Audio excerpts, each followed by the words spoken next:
Good morning, students. Welcome to online classes of RL Academy.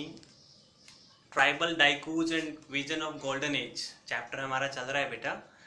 Last stage पर हैं हम इस चैप्टर की, क्योंकि बिरसा मुंडा का चैप्टर चल रहा था। हमने देखा था कि Birsa Munda born in mid 1870, पूर फैमिली में था। उसके फादर मतलब एग्रीकल्चर करते थे, लेकिन क्या हुआ था, कॉलोनियल रूल की वजह से और लैंड उनकी छिन गई, ज़मीन उनकी छिन गई थी, कर्जा उन पर बहुत ज़्यादा हो गया था and he had to move from his native place. अपने जन्म स्थान से वो छोड़ करके किसी दूसरी जगह चले गए थे। बिरसा की बात आई थी कि बिरसा पला बढ़ा, थोड़ा बड़ा हुआ, खेलता हुआ, कूदता हुआ, बांसुरी बजाता हुआ और अखाड़े में कुश्ती करता हुआ। इस प्रकार से बिरसा बड़ा होता है और अपने पूर्वजों से, अपने एंसेस्टर जो थे, अपने ओल्ड पर्सन्स थे, उनसे ये हमेशा सुनता था कि हमारी लाइफ कैसी थी, हमारे पूर्वजों की लाइफ कैसी थी।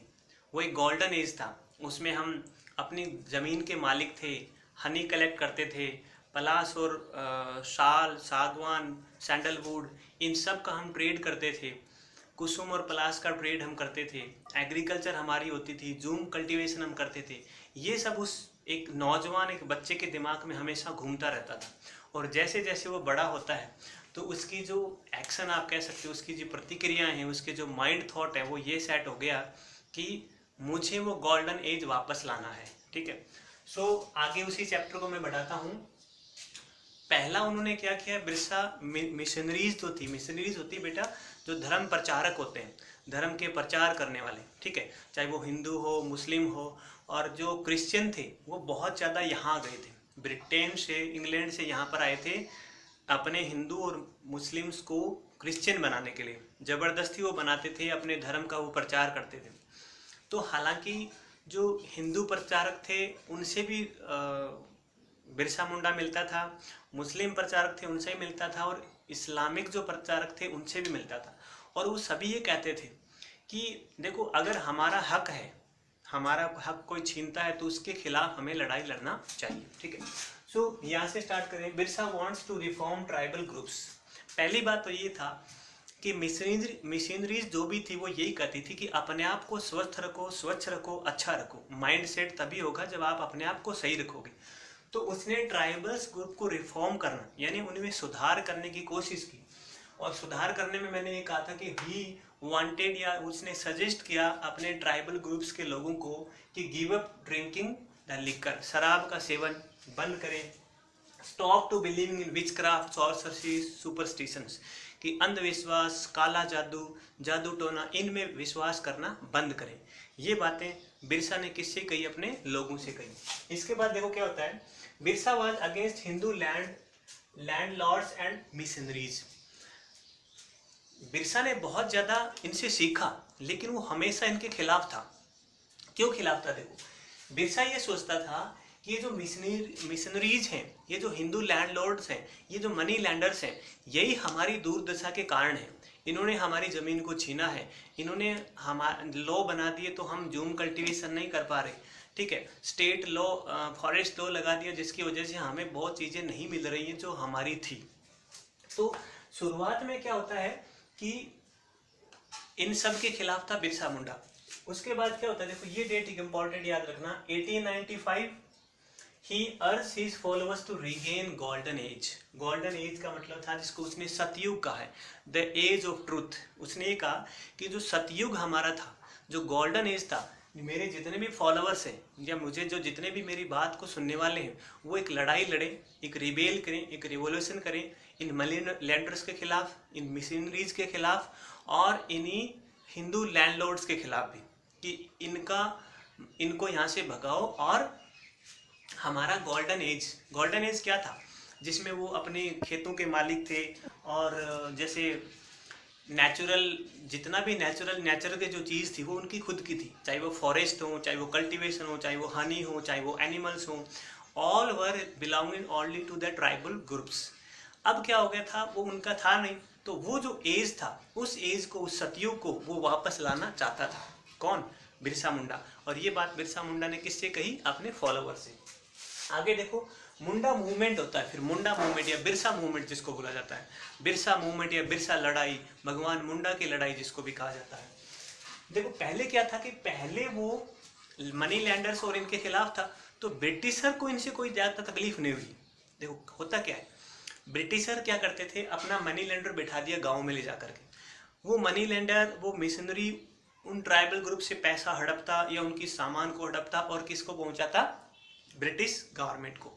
तो अल्टीमेटली ब्रिटिश गवर्नमेंट ये चाहती थी कोई बात नहीं, ये अपने आप लड़के मर के कट के रह जाएंगे, हमारे तक बात नहीं पहुंचेगी। लेकिन हुआ क्या, देखो एक्चुअली ये हुआ कि जो बिरसा मूवमेंट था वो स्प्रेड आउट हो गया, it spread out, Birsa movement spread out in huge volume, आप कह सकते हो बहुत बड़े क्षेत्र में फैल गया हो। और बड़े क्षेत्र में फैला तो अंग्रेजों को क्या हुआ, चिंता हुई, वरीड हुई, और उन्होंने दे डिसाइड टू एक्ट या एक्शन आप कह सकते हो अगेंस्ट बिरसा। ब्रिटिशर को ये चिंता थी कि 1857 का जो रिवॉल्यूशन हुआ था वैसा दोबारा ना हो जाए, तो इसलिए इस बिरसा मुंडा को सबक सिखाना जरूरी है। और फिर उन्होंने क्या किया था, 1895 में he was arrested and gelled for 2 years।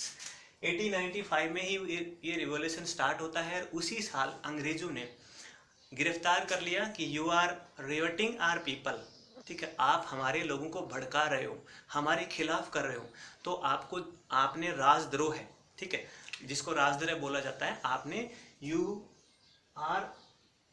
He was arrested and gelled for 2 years, और 2 साल के लिए बिरसा मुंडा को जेल में डाल दिया जाता है। 2 साल बाद में 1897 में बिरसा मुंडा फिर रिलीज होता है, ही वॉज रिलीज इन 1897।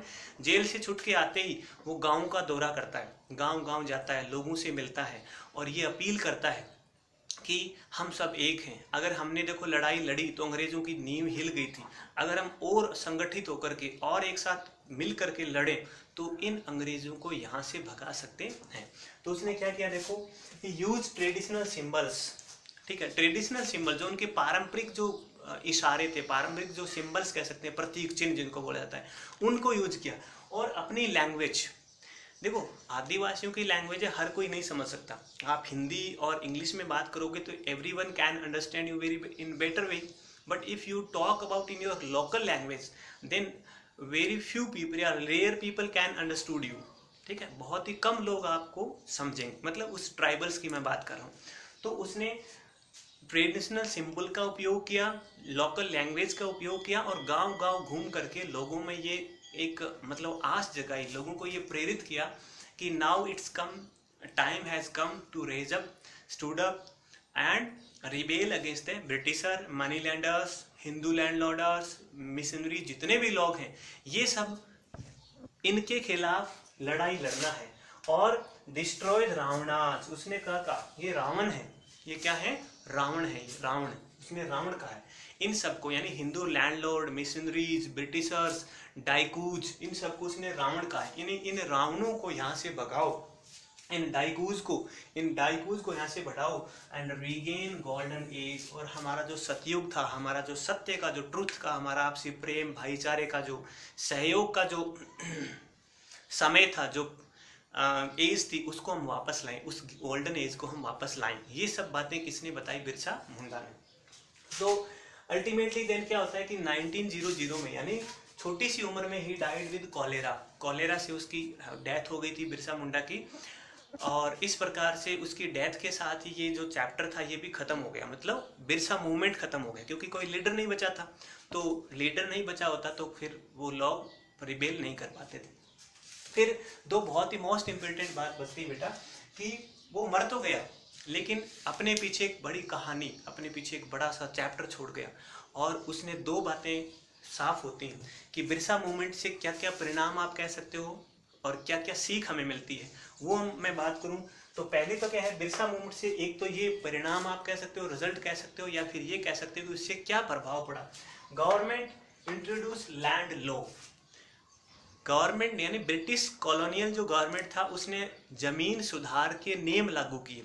और ये नियम बनाया गया कि बहुत इजीली कोई भी इन ट्राइबल्स की लैंड को एक्वायर नहीं कर सकता, हड़प नहीं सकता। यानी मनी लैंडर को बहुत ज़्यादा ऐसे कड़े रूल बना दिए कि बड़ी मुश्किल से उनकी ज़मीन को हड़पा जा सकता था, अन्यथा ट्राइबल्स ग्रुप की जो जमीन है वो उनके पास ही रहेगी।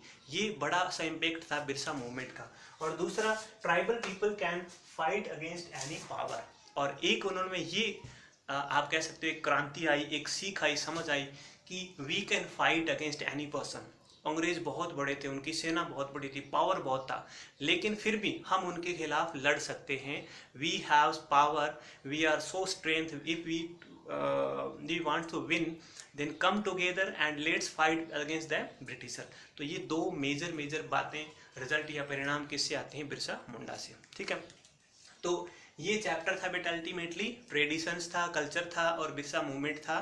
बिरसा मूवमेंट के क्या क्या इफेक्ट हैं, वो दो इफेक्ट आपको याद रखने हैं कि ब्रिटिश गवर्नमेंट ने लैंड लॉ जो बना दी, और लॉ ऐसे बनाए कि नो वन कैन मतलब कैप्चर या acquire the land of tribal groups, कि कोई भी आसानी से ट्राइबल ग्रुप की जमीन को हड़प नहीं सकता था। और एक ट्राइबल ग्रुप में ये एक चेतना आप कह सकते हो, यू कैन से दैट एक पावर आया उनके अंदर कि हम भी फाइट कर सकते हैं। ठीक है, इसके साथ ये चैप्टर खत्म होता है। नेक्स्ट वीडियो में आपके साथ आऊंगा मैं इस चैप्टर के सॉल्यूशन या क्वेश्चंस आंसर लेकर के। तब तक के लिए टेक केयर।